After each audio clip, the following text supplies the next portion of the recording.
Hello dear brothers and sisters, welcome to Good News, the Gospel of Jesus Christ. నా పేరు శ్రావణి చల్లా.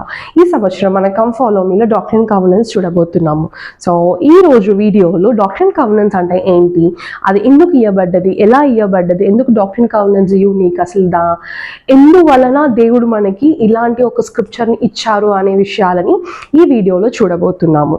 So doctrine అంటే తెలుగులో సిద్ధాంతము and కవెనెన్స్ అంటే నిబంధనలు. సో దేవుడు మన కోసం ఇచ్చిన సిద్ధాంతములు ఏమేమి అండ్ నిబంధనలు మనం దేవుడితో చేయాల్సింది, దేవుడు మనతో చేసిన నిబంధనలు ఏమేమి అనే విషయాలని ఎక్కువగా ఈ డాక్ట్రిన్ కవెనెన్స్ స్క్రిప్చర్లో ఉంటుంది అన్నమాట. సో స్క్రిప్చర్ అంటే ఏంటి?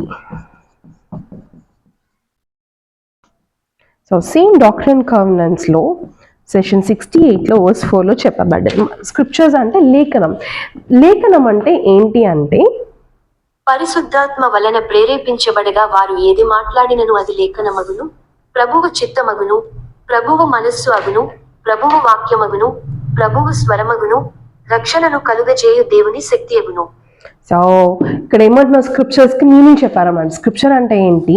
పరిశుద్ధ ఆత్మ వలన ప్రేరేపించబడిన ప్రతి వాక్యము, చెప్పబడిన ప్రతి వాక్యము దేవుడి యొక్క చిత్తము, దేవుడి యొక్క స్వరము, దేవుడి యొక్క వాక్యంగా నిలవబడును. మనకి అలాగని ఓల్డ్ టెస్టిమెంట్ అని, న్యూ టెస్టిమెంట్ కానీ, బుక్ ఆఫ్ మోర్మన్ కానీ అన్నీ ఇవ్వబడ్డది. అలాగని మనకి డాక్ట్రిన్ కవెనెన్స్ కూడా తన యొక్క పరిశుద్ధ ఆత్మ వలననే ప్రేరేపించబడి బయలుపాటులు ఇవ్వబడిన వలన మనకి డాక్ట్రిన్ కవెనెన్స్ అనేది ఉన్నది. అందుకే ఇది కూడా మనకి స్క్రిప్చర్లో, ఆయన లేఖనంలో ఒకటిగా ఉన్నది.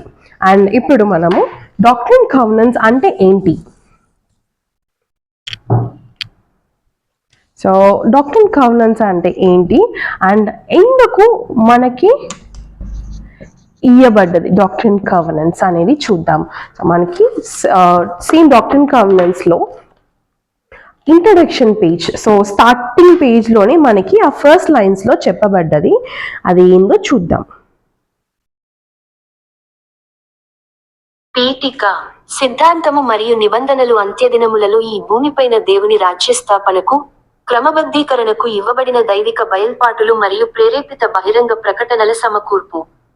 సో డాక్ట్రిన్ కవెనెన్స్ అంటే ఏంటి అంటే మనకి దేవుడు ఈ లాస్ట్ డేస్లో అంటే ఈ ఆఖరి దినములో మన కోసం ఆయన రాజ్యాన్ని ఈ ఎర్త్లో ఎస్టాబ్లిష్ చేయడానికి ఇవ్వబడ్డ ఒక బయలుపాటు అండ్ ప్రేరేపించబడిన ప్రకటనలు అంతా ఒక కలెక్షన్గా ఉండేదే ఈ డాక్ట్రినల్ కవెనెన్స్. సో తన రాజ్యాన్ని ఇక్కడ ఎస్టాబ్లిష్ చేయడానికి ఇవ్వబడ్డ ఒక బుక్కే వండుకొని డాక్ట్రినల్ కవెనెన్స్. అండ్ దీనికోసం ఇంకేమేమంటది బుక్ ఆఫ్ డాక్ట్రిన్ కవెనెన్స్ లో చెప్పారని సేమ్ డాక్ట్రిన్ కవెనెన్స్ లో పారాగ్రాఫ్ 8లో చెప్పబడ్డది.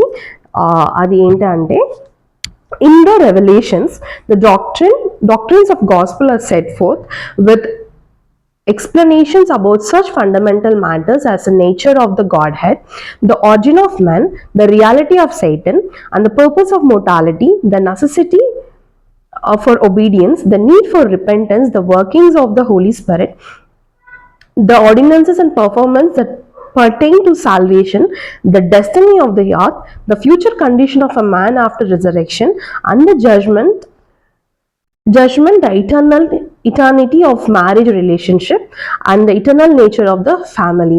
సో దీంట్లో ఇంకా ఆయన రాజ్యం గురించి కాకుండా ఇంకా ఏమేమి చెప్పబడ్డది అంటే ఆయన నేచర్ గురించి, హెవెన్లీ ఫాదర్ అంటే ఎవరు, జీసస్ క్రైస్ట్ అంటే ఎవరు, హోలీ గోస్ట్ అంటే ఎవరు, అసలు వాళ్ళు మన లైఫ్లో ఎలాంటి ఒక పాత్ర పోషిస్తున్నారు, అండ్ మనుషులు మనము ఇక్కడికి రావడానికి ముందరగా ఎక్కడ ఉన్నాము, అండ్ ఇక్కడికి వచ్చిన తర్వాత మన పర్పస్ ఏంటి, మనం ఎలా ఉండాలి, ఏ నిబంధనలు మనం చెయ్యాలి, ఎలాంటి ఒక సిద్ధాంతాలు మనం ఫాలో అవ్వాలి, అండ్ మనం సాల్వేషన్ పొందాలి అంటే, మనము రక్షింపబడాలి అంటే ఏమేమి విషయాలు చేయాలి, అండ్ మన ఫ్యామిలీ రెస్పాన్సిబిలిటీస్ ఏంటి, అండ్ మనం చనిపోయాక ఎలా రిజరెక్షన్ అంటే ఏంటి, ఎలా రిజరెక్ట్ అవుతాము, దాని తర్వాత ఏమవుతుంది, అండ్ సేటన్ అంటే ఎవరు, తన ఆర్జిన్ ఏంటి, తను ఏమేమి చేయగలడు అండ్ మనని ఎలా అంతా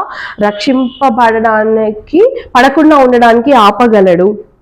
అండ్ మన మ్యారేజ్ రిలేషన్షిప్స్ గురించి and eternal nature of families, మన కుటుంబాల గురించి మనకి చాలా వివరంగా ఎక్స్ప్లెయిన్ చేయబడిన ఒక స్క్రిప్చరే doctrine కవర్నెన్స్.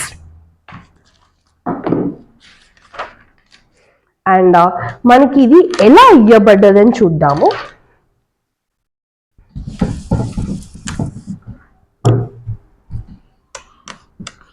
How it has been given. So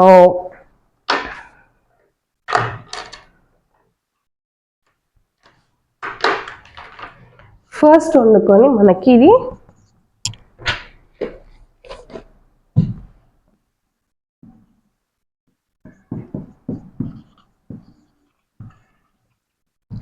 angelic messengers అంటే దైవదూతుల ద్వారా కొన్ని మెసేజెస్ వండుకొని మన ప్రవక్త అయిన జోసెఫ్ స్మిత్కి అండ్ తన శిష్యులైన కొంతమంది తన ఫాలోవర్స్కి ఇవ్వబడ్డ విషయాలని అన్ని దీంట్లో రికార్డ్ చేశారనమాట. అలా ఇవ్వబడ్డది అనమాట. సో ఏంజలిక్ మెసెంజర్స్ మనం చూసుకున్నట్టయితే జాన్ ద బాప్టిస్ట్ వచ్చి అరోనిక్ ప్రీస్టోడ్ వచ్చి బాప్టిజంకి అథారిటీ ఇచ్చారు. And Peter, James and John వండుకొని జోసెఫ్ స్మిత్కి వచ్చి తను మిల్కస్డి ప్రీస్టోడ్ ఇచ్చారు.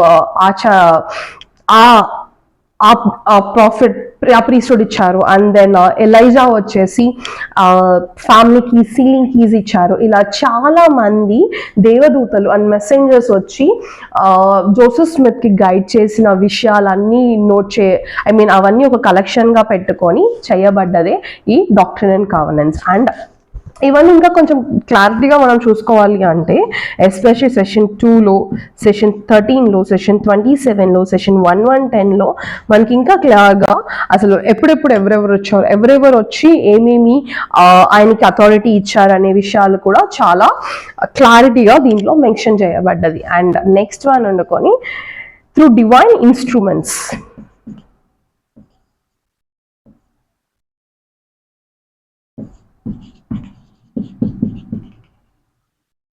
ఇన్స్ట్రుమెంట్ సాధనాలు. సో మనకి తెలిసినట్టు యూరిమ్ అండ్ తమీమ్ అనేది మనకి ఉన్నదన్నమాట. సో ట్రాన్స్లేషన్ పర్పస్ కోసము జోసెఫ్ స్మిత్ వాడారు. అండ్ దాని ద్వారా కూడా తనకి చాలా బయలుపాటుകളని వచ్చాయన్నమాట. సో సెషన్ 17లో ఇంట్రడక్షన్ దీని గురించి చెప్పారు. The prophet inquired of the Lord and this revelation was given in answer through the Urim and Thummim. So దాని ద్వారా కూడా జోసెఫ్ స్మిత్ కి చాలా వరకు ఆన్సర్స్ వచ్చాయన్నమాట. ఇది కూడా డివైన్ ఇన్స్ట్రుమెంట్స్ ద్వారా కూడా డాక్ట్రిన్ కవర్నెన్స్ అనేది మనకి ఇవ్వబడ్డది. నెక్స్ట్ ఉండుకొని త్రూ విషన్స్.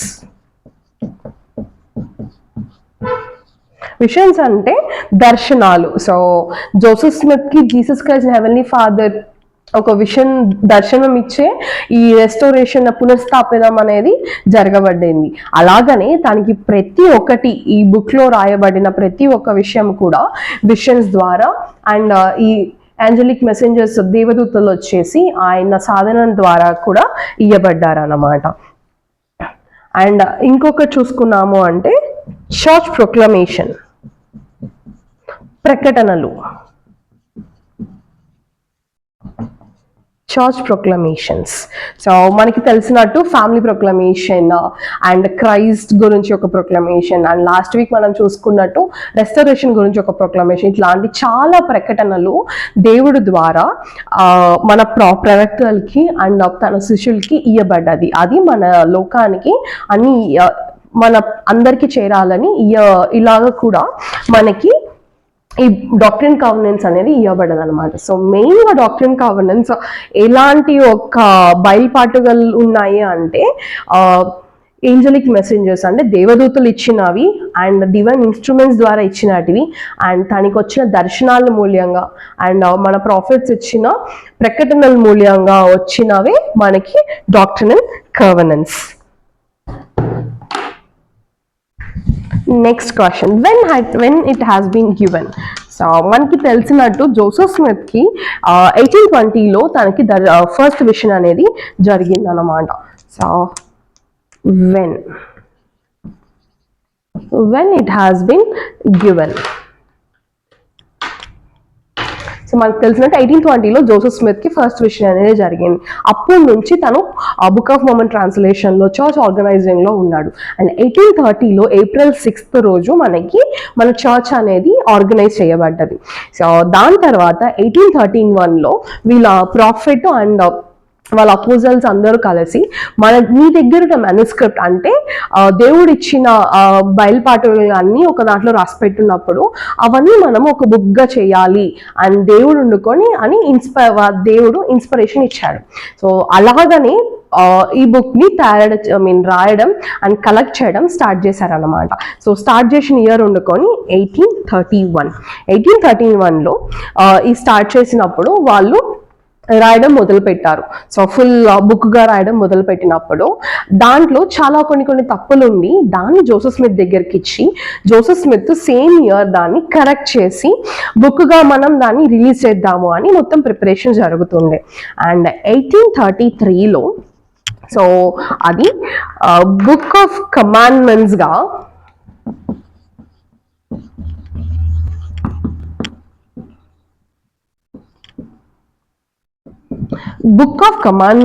ప్రింటింగ్ స్టార్ట్ అయింది. సో కొంచెం ప్రింటింగ్ అంతా స్టార్ట్ అయిపోయింది. ప్రింటింగ్ అవుతున్నప్పుడు కొంచెం పార్షియల్గా ప్రింట్ అయిన తర్వాత మనకి ఆ కాలంలో ఈ ఇయర్లో 1833లో చాలా మంది వ్యతిరేకంగా ఉన్నారనమాట.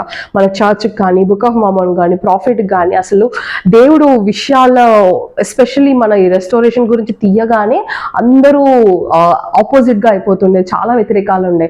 అలాంటి కొంతమంది వచ్చి ఆ ప్రింటింగ్ ప్రెస్ని కాల్ చేశారు. ఆ కాల్ చేసిన వలన ఈ బుక్ ప్రింటింగ్ అనేది అక్కడికి ఆగిపోయింది. And next year 1834లో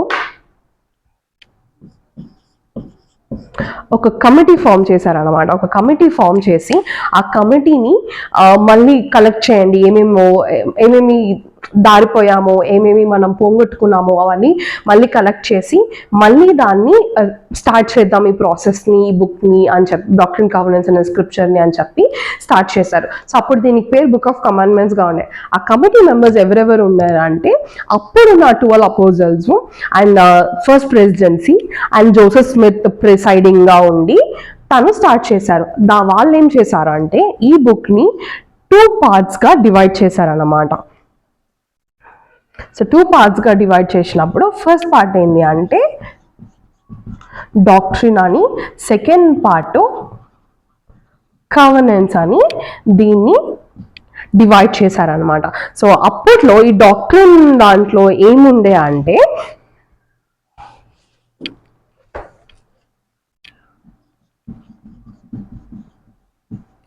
lecture on faith and దీంట్లో కవర్నెన్స్ అండ్ కమాండ్మెంట్స్ గురించి వాళ్ళు అక్కడ మెన్షన్ చేశారు. అండ్ ఇవన్నీ చేసిన తర్వాత ఫస్ట్ టైం బుక్ ఎప్పుడు ఇంట్రడ్యూస్ చేశారు అంటే August 17th, 1835లో జనరల్ కాన్ఫరెన్స్లో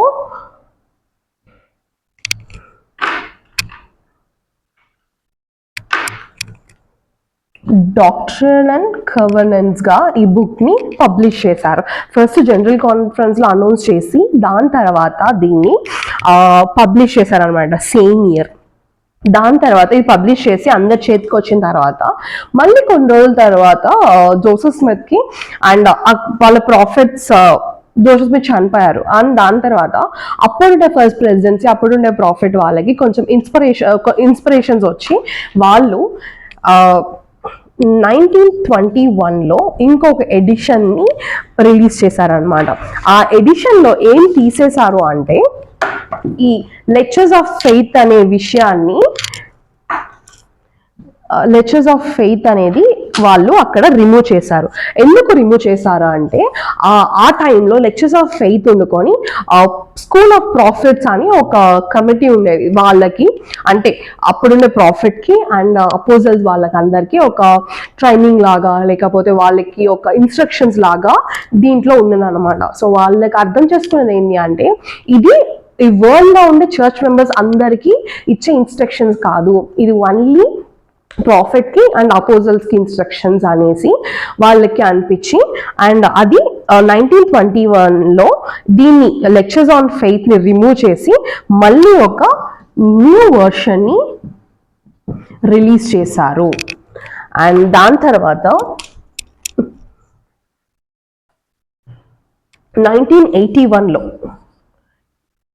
1981లో ఇంకొక వర్షన్ రిలీజ్ చేశారు. ఆ వర్షన్లో ఏం చేశారు అంటే session 137 and session 138 and few declarations వండుకొని దీంట్లో యాడ్ చేసి దీన్ని పబ్లిష్ చేశారు. అండ్ ఇప్పుడు దాకా we are following this new edition అనమాట.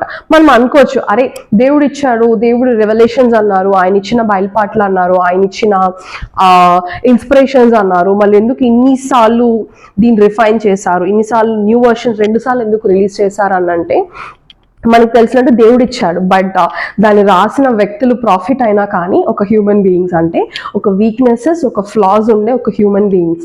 సో అక్కడక్కడ తెలుసో తెలియకుండా ఏదో ఒక వర్డ్ మిస్టేకో లేకపోతే ఆ విషయం అందరికీ ఇన్స్ట్రక్షన్స్ వీళ్ళకి మాత్రమే, సో ఇది వరల్డ్ కాదు, ఇది పర్సనలైజ్డ్ అని తెలుసుకున్నప్పుడు, ఇలాంటివి ఉన్నప్పుడు వాళ్ళు దాన్ని మళ్ళీ కరెక్ట్ చేసుకుంటూ దాన్ని మార్చుకుంటూ వచ్చి ఇప్పుడు మన దగ్గర ఉండే డాక్ట్రిన్ కవర్నెన్స్ వండుకొని రిఫైన్ చేయబడి heavenly father and Jesus Christ ఇన్స్ట్రక్షన్స్లో రిఫైన్ చేయబడిన ఒక బుక్కే వండుకొని డాక్ట్రిన్ కవర్నెన్స్. దీని గురించి మనం ఇంట్రడక్షన్ తర్వాత అపోజల్స్ మనకి ఒక టెస్టిమోనీ వండుకొని షేర్ చేశారు.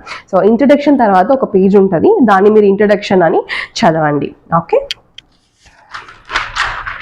దీని తర్వాత నెక్స్ట్ మనం వండుకొని అసలు ఎందుకు బుక్ డాక్ట్రిన్ కవర్నెన్స్ అనేది యూనిక్ అనే విషయాన్ని చూద్దాం.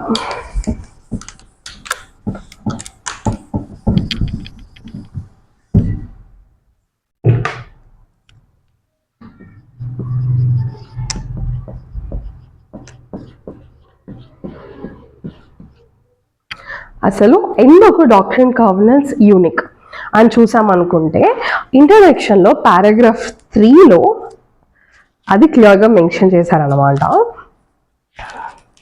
ఏమని మెన్షన్ చేశారు అంటే, the doctrine covenants is unique because it is not translation of ancient document but is a modern origin and was given of God through his chosen prophets for the restoration of his holy work and the establishment of the kingdom of God on earth in these days. So మనకు తెలిసినట్టు old testament and new testament వండుకొని పాత కాలంలో అంటే ancient record, అప్పుడుండే కాలంలో రాయబడ్డ ఒక records అన్ని తీసుకొని తర్వాత చాలా లాంగ్వేజెస్ నుంచి మనకి మనకు అర్థమయ్యే లాంగ్వేజ్ ఇంగ్లీష్లో కానీ, తెలుగులో కానీ, తమిళ్లో కానీ ఇలా లాంగ్వేజెస్లో ట్రాన్స్లేట్ చేయబడ్డది. అండ్ అది పాత రికార్డ్స్. బట్ డాక్ట్రిన్ కవర్నెన్స్ ఏంటి అంటే మన కోసమే ఇంగ్లీష్లోనే రాయబడ్డది.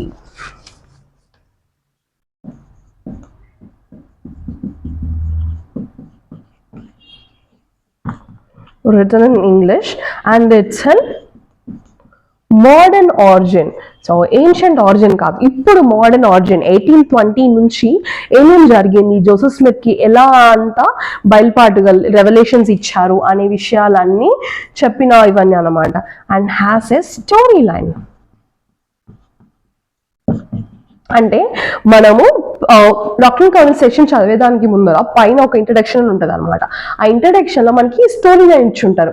అంటే ఈ రెవల్యూషన్ ఎప్పుడు ఇవ్వబడ్డది, ఎవరికి ఇవ్వబడ్డది, ఎలాంటి సిచ్యువేషన్లో ఇవ్వబడ్డది, అండ్ ఏ క్వశ్చన్కి ఆన్సర్గా ఇవ్వబడ్డది అని ప్రతి విషయం, అంటే సెషన్ కింద చదివితే మనకు అర్థం కావాలి అని దానికి ఒక ఇంట్రడక్షన్, దానికి ఒక స్టోరీ లైన్ అనేది మనకి దీంట్లో ఇవ్వబడ్డది. అండ్ మనకి తెలిసింది ఏంటి అంటే, మనం జోసెఫ్ స్మిత్ రెస్టోరేషన్ స్టార్ట్ చేసినప్పటి నుంచి తనకి జోసెఫ్ స్మిత్కి Jesus Christ and heavenly father డైరెక్ట్గా వచ్చి కనబడి చాలా విషయాలు తన ద్వారా పునర్స్థాపన చేశారనమాట. అలా చేసిన వల్ల ప్రతి వాక్యము జీసస్ క్రైస్ట్ నుంచే వచ్చిందనమాట. సో మన ఓల్డ్ టెస్ట్మెంట్ ఎవరో రాజులు రాసిందో లేకపోతే అపోజల్స్ న్యూ టెస్ట్మెంట్ లాగా అపోజల్స్ రాసిందో కాదు, డైరెక్ట్గా జీసస్ క్రైస్ట్ చెప్పిన విషయాలని మన ప్రాఫిట్, మన ప్రవక్త మన కోసం రాసి ఇచ్చిన బుక్కే వండుకొని డాక్ట్రిన్ కవర్నెన్స్. అండ్ అది మన బుక్, మన ఈ టైంలో ఈ లేటర్ డేస్లో అంటే ఈ లాస్ట్ దినాల్లో మనకి ఇవ్వబడ్డ ఒక బుక్ అన్నమాట.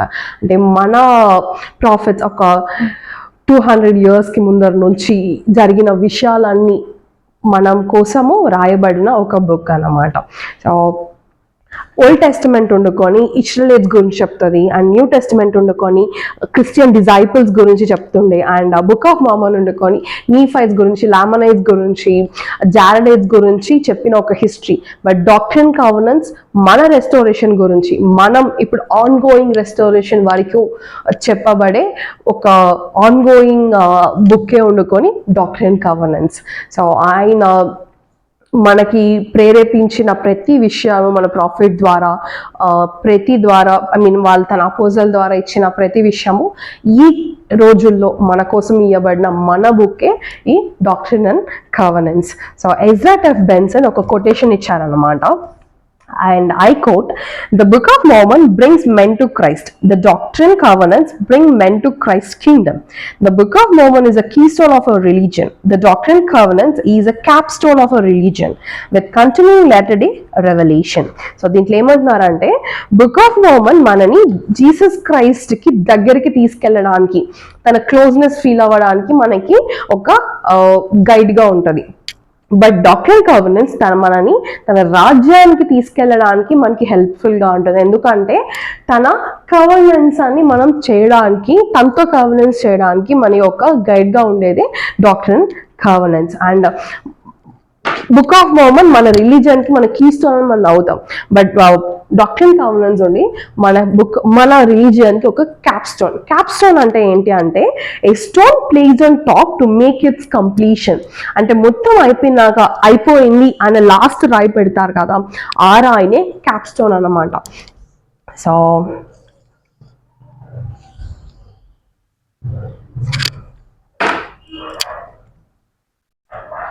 ఒకవేళ ఇది కార్నర్ స్టోన్ ఇది అంటే ఈ పైన ఉండేది డాక్ట్రిన్ అండ్ కవెనెంట్స్, ఇది బుక్ ఆఫ్ మోర్మన్, ఇది డాక్ట్రిన్ అండ్ కవెనెంట్. సో మన లాటర్ డేస్కి ఇది ఒక బుక్ ఆఫ్ మోర్మన్ వండుకొని కీ స్టోన్ గాను, డాక్ట్రిన్ కవెనెంట్స్ వండుకొని క్యాప్ స్టోన్ గాను మనకి ఉంటుంది. అండ్ ఇదే బుక్ ఆఫ్ డాక్ట్రిన్ కవెనెంట్స్ కి ఇంట్రడక్షన్ అనమాట. సో మనం చూసినట్టు ఎవరిచ్చారు, ఎలా ఇచ్చారు, అవన్నీ మనం ఈరోజు చూసాం.